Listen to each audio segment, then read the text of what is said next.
अस्सलाम वालेकुम एस्पायरेंट्स। आज हम बात करेंगे। पिछले लेक्चर में हमने बात की थी कमांड टास्क के बेसिक एटिकेट्स के बारे में कि कैसे होता है कमांड टास्क, कैसे आपने करना है। आज मैं आपको एक करके दिखाता हूँ। सिर्फ उसमें यह होगा कि जो पेपर वर्क आपने करना है, जो बोलना है, वो मैं आपको बताता हूँ। एक एक्सरसाइज हम सॉल्व करेंगे और इस लेक्चर से आपको बेहतरीन आइडिया होगा कि कमांड टास्क असल में होता क्या है। तो इसमें हम एक एक्सरसाइज जो है कमांड टास्क की प्रपोजिशन कैसे होगी और वो कैसे आपने सॉल्व करना है, ये हमने पिछले एक साल से हमने एक लिया है और उसी को सॉल्व किया है। सबसे पहले मैं ये बता दूं कि ये लेक्चर्स जो हैं ये रिसर्च बेस्ड होते हैं। रेलेवेंट कंटेंट आपके लिए होता है और इंफॉर्मेशन जो है वो CSS PMS की रिक्वायरमेंट्स के मुताबिक हम उसको बनाते हैं। वरना जनरल इंफॉर्मेशन तो बहुत ज़्यादा पड़ी होती है और वो CSS ऐसी इंफॉर्मेशन को हम फिल्टर आउट कर देते हैं जो कि आप से रेलेवेंट नहीं है या जिसको आप अपने एग्जामिनेशन में यूज़ नहीं कर सकते। उस इंफॉर्मेशन का CSS PMS एस्पायरेंट्स को कोई ख़ास फ़ायदा नहीं होता। तो चूँकि इंफॉर्मेशन बहुत पड़ी हुई है, लिहाजा हमें ये फ़िल्टर लगाना पड़ता है। तो हम की फैक्ट्स को आपके सामने पेश करते हैं ताकि आपका टाइम भी बचे और आप कम वक़्त में ज़्यादा से ज़्यादा तैयारी कर सकें। और आपका वो टाइम जो किसी से पूछने में सर्फ होना है, कभी किसी से पूछने में, आपके तमाम सवालात के जवाब इन लेक्चर्स में मौजूद होते हैं। डिस्क्लेमर यही है कि ये एक पर्सनल एक्सपीरियंस है और पर्सनल सक्सेसफुल एक्सपीरियंस के ऊपर ये इंफॉर्मेशन बेस कर रही है अल्लाह ताला के फजल से। और ये मेरे जो ओपिनियन, जो मेंटोर्स थे, टीचर्स थे, उनकी ओपिनियन से मैंने एक्सट्रैक्ट की है। ये ऑफिशियली FPSC की तरफ से कोई गाइडलाइंस नहीं है, ये एक डिस्क्लेमर है। अब हम इस कमांड टास्क को सॉल्व करेंगे। इशू ये है कि we are trying to construct a road in locality but a certain group of armed people presumed to be local residents assisted by neighboring countries hindering the process.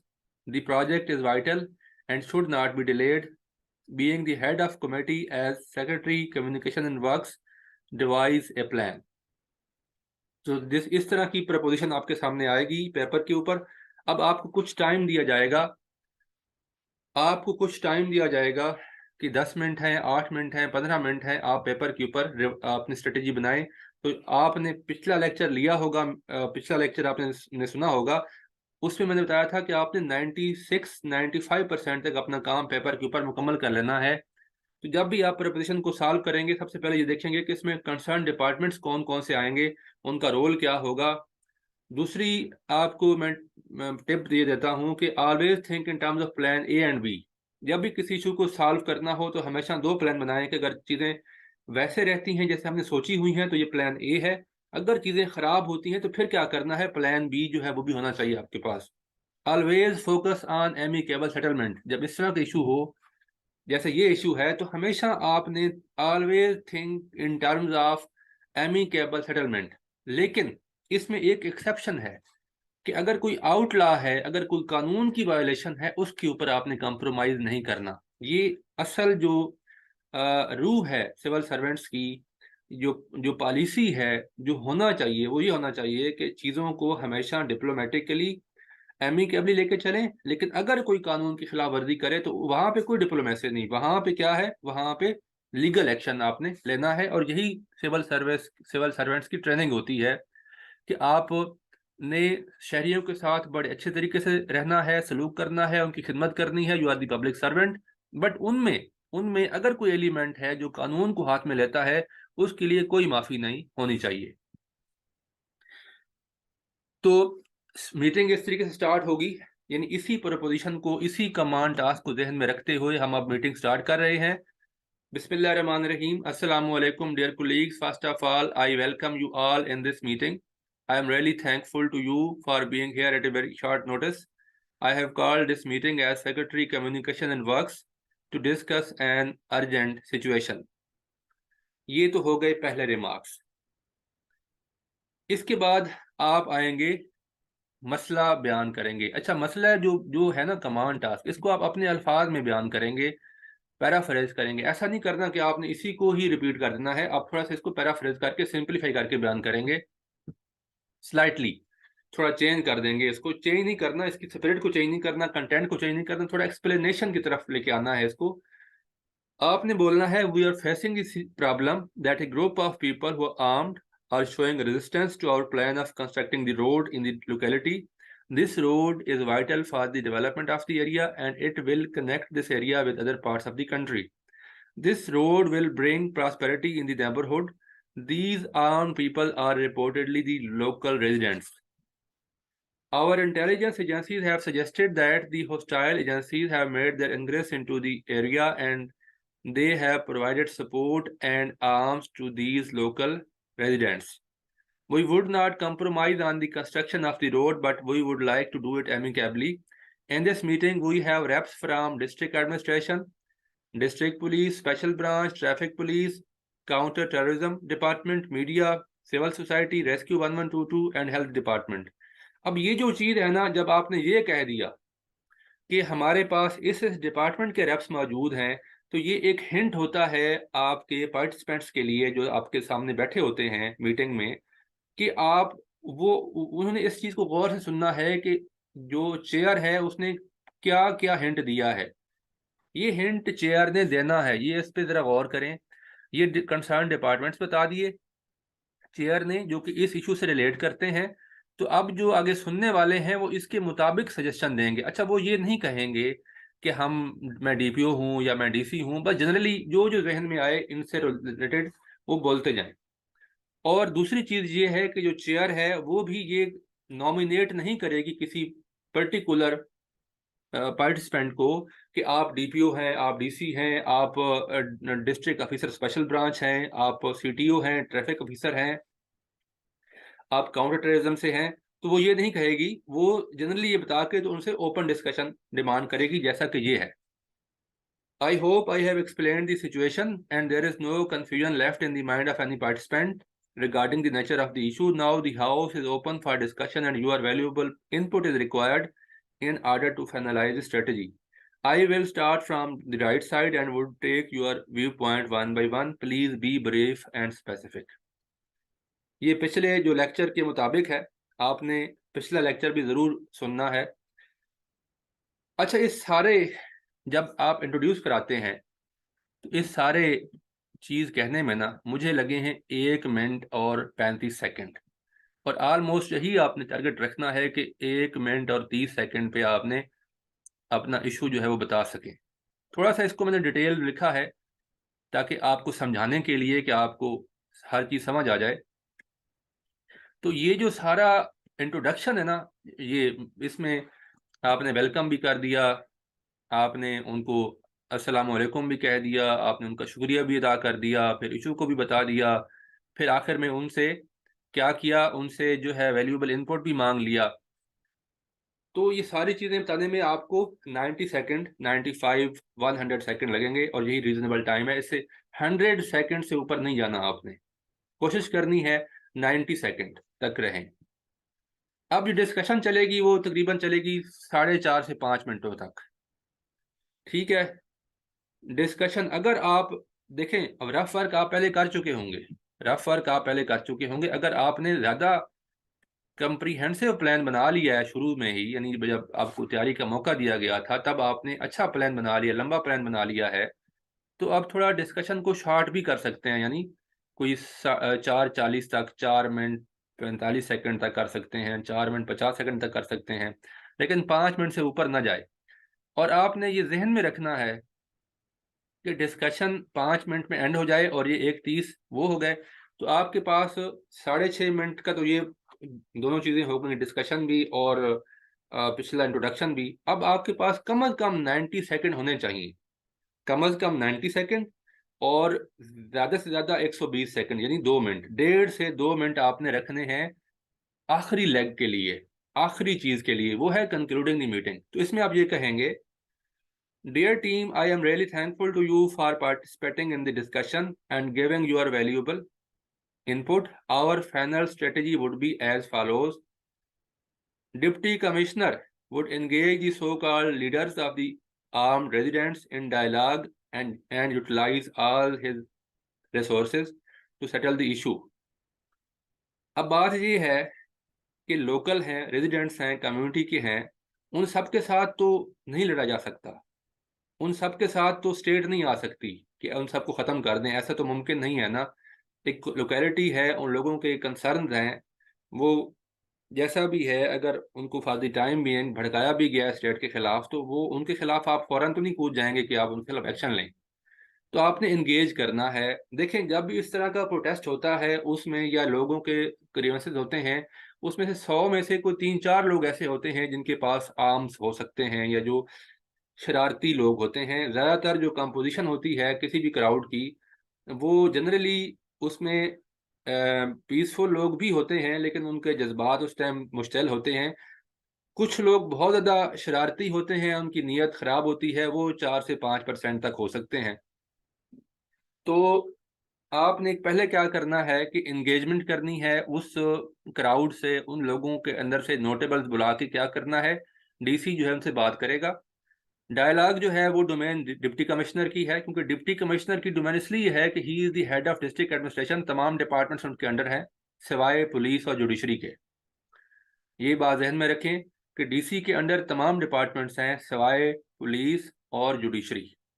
हाँ, जो federal department हैं, जैसे कि वापडा है, जैसा कि और डिपार्टमेंट्स हैं जो फेडरेशन के हैं, वो भी कोऑर्डिनेशन की हद तक डीसी की हेल्प करते हैं। दो उस तरह वो डायरेक्टली डीसी के अंडर नहीं होते, लेकिन उन कर्टसी में या डिप्टी कमिश्नर के पास कुछ ऐसी अनरिटन किस्म की अथॉरिटी है, जो इस वजह से वो डिपार्टमेंट्स भी डीसी के साथ जो है कोलैबोरेट करते हैं। तो अब आगे चलें। चूँकि उस डीसी के पास सारे डिपार्टमेंट्स हैं, और जो डीपीओ है, आम तौर पे ये होना ये चाहिए कि DC and DPO should be in a very good working relationship. इनके दरमियान जो तल्लक है वो बॉस या सबऑर्डिनेट का नहीं होता, ये ज़हन में रखें। इनके दरमियान तल्लक होता है एक अच्छे कुलीग का, और जब ये दोनों इकट्ठे होंगे, इकट्ठा मिलके काम करते हैं, तो उससे ये होता है कि चीज़ें, एक मैसेज जाता है कि डिस्ट्रिक्ट का डीसी और DPO they are on one page. तो जो सारी डिस्ट्रिक्ट की एडमिनिस्ट्रेशन है और पुलिस दोनों सही तरीके से काम करती हैं। और जहाँ पे इन दोनों के दरमियान अच्छा वर्किंग रिलेशनशिप ना हो, तो उसमें अल्टीमेटली ये अपने-अपने फंक्शन में भी बड़े साइलोज़ में काम कर रहे होते हैं, अलग-अलग काम कर रहे होते हैं, और इससे डिस्ट्रिक्ट का और पब्लिक का नुकसान होता है।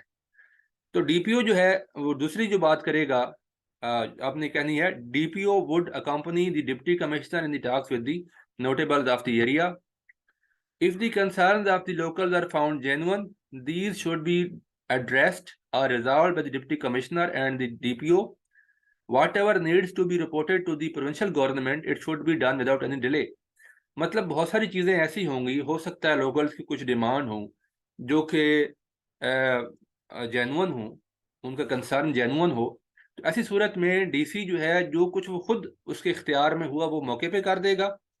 हाँ, कुछ ऐसे भी उनके ऐसे डिमांड्स हो सकती हैं जो कि जिसमें कमिश्नर की पावर होगी, या जिसमें जो है हुकूमत की विल रिक्वायर्ड होगी, या चीफ सेक्रेटरी की परमिशन चाहिए होगी, या हुकूमत की तरफ से नोट चाहिए होगा। तो ऐसी सूरत में वो फौरी तौर पे डिप्टी कमिश्नर जो है वो फौरी तौर पे रिपोर्ट करेगा हुकूमत को, क्योंकि deputy commissioner is the rape of the provincial government at district level. He is the rape of the provincial government at district level. तो क्या है कि he is the face of the state at district level.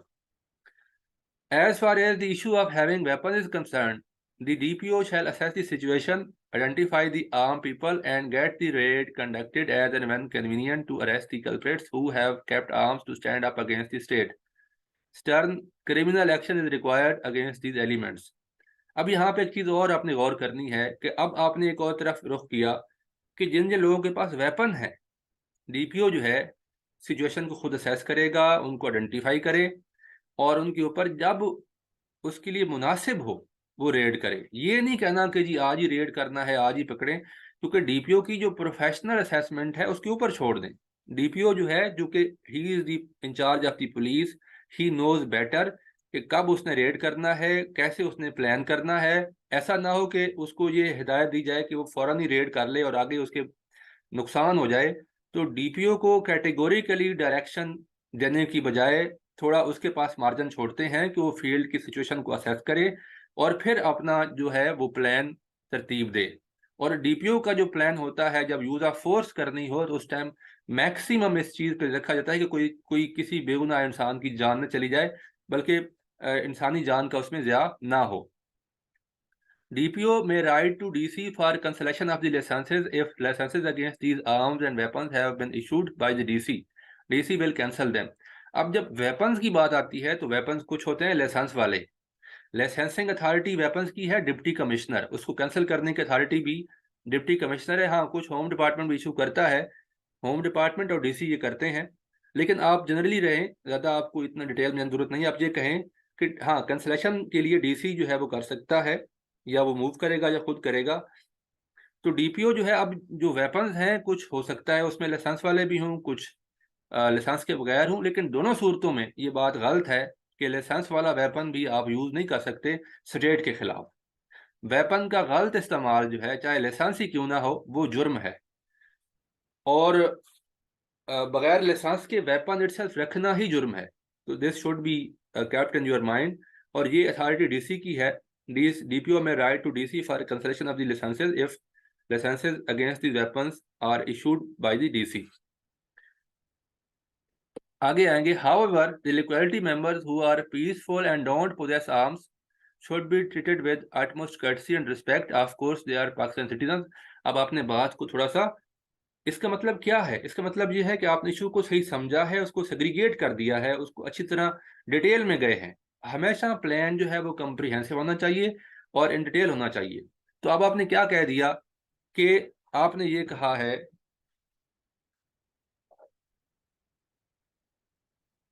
Just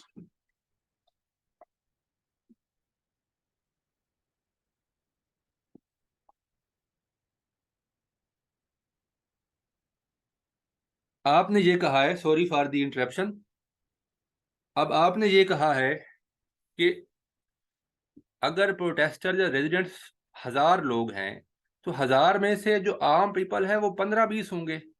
सारे लोगों ने तो हथियार नहीं उठाए हुए ना। आप सारे लोगों के खिलाफ एक्शन ले सकते हैं। अगर आप सबके खिलाफ एक्शन लेंगे, सबको ही अंदर बंद करेंगे, तो ये तो एक म्यूटनी हो जाएगी। ये तो एक मतलब ऐसा हो जाएगा कि वो लोग जो है वो बगावत पे आ जाएंगे। तो आपने अपने शहरियों को इस तरीके से एक्शन नहीं लेना कि वो स्टेट के खिलाफ खड़े हो जाएं या स्टेट के खिलाफ उनकी उनके अंदर फीलिंग्स आ जाएं। आपने ये प्रिज्यूम करना है कि 95% आर मोर देन देम, या 98% are more than them are the peaceful citizens. उनका कोई ऐसा इरादा नहीं होता, सिर्फ उनको खराब करने वाले 1 से 2% लोग होते हैं, आपने वो आइडेंटिफाई करना होते हैं। जो डेविएंट हैं वो हमेशा कम परसेंटेज होती है, आपने डेविएंट को आइडेंटिफाई करना है।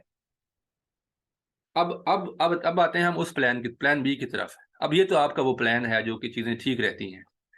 अगर चीज़ें खराब होती हैं, अब आते हैं प्लान बी की तरफ। In case the resident don't come on the dialogue table and show resistance, DPO shall plan the strategy to conduct intelligence-based operation in collaboration with special branch and CTD and arrest the violent armed members.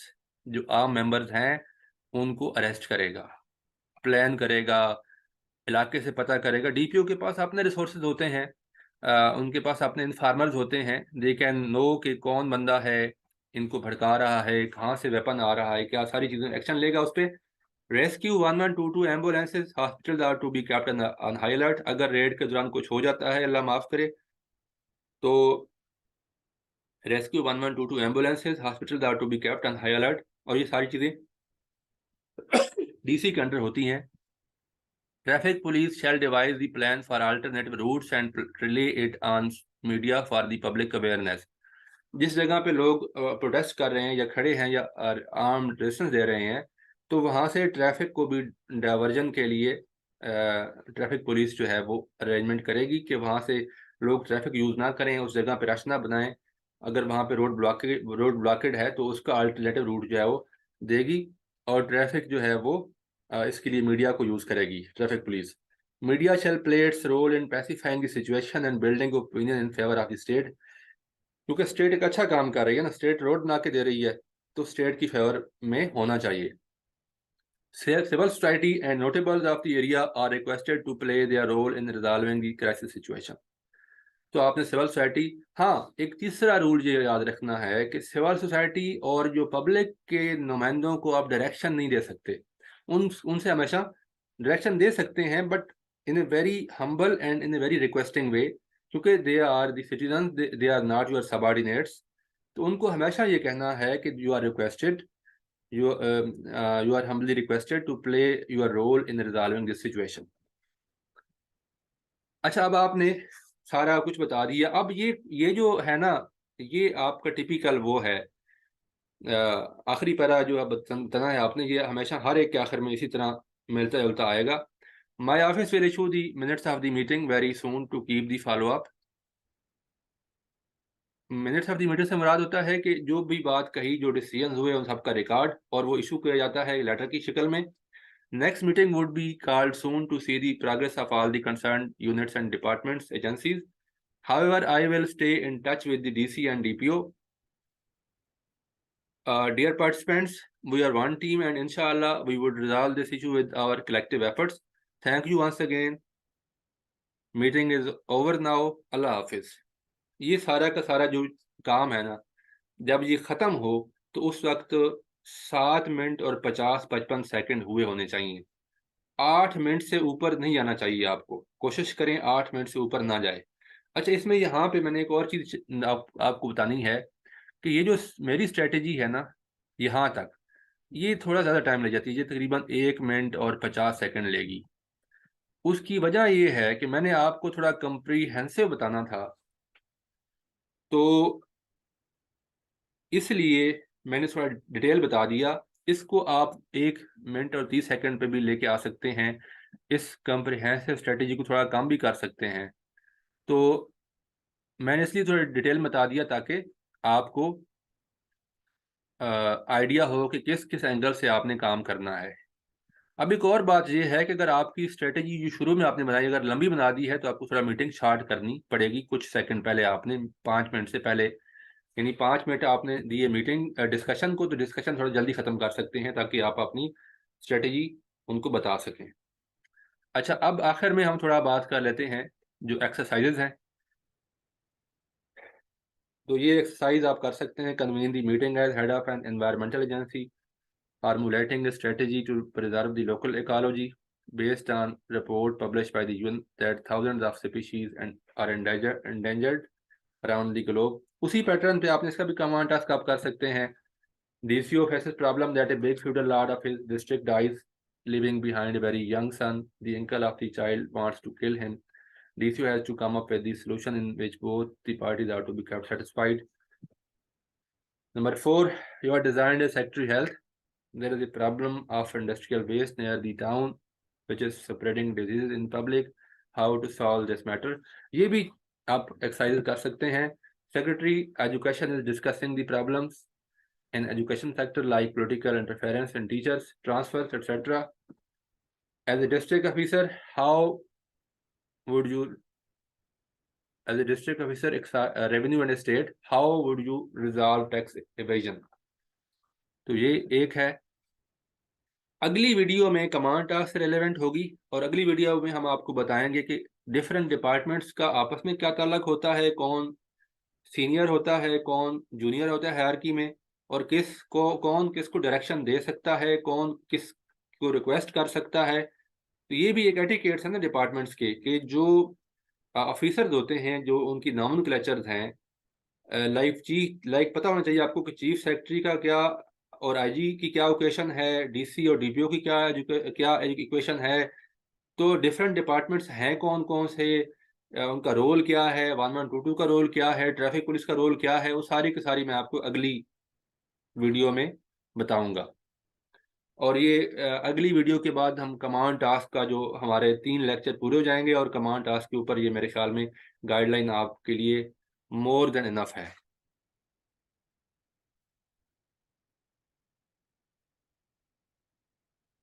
Thank you. अल्लाह हाफ़िज़।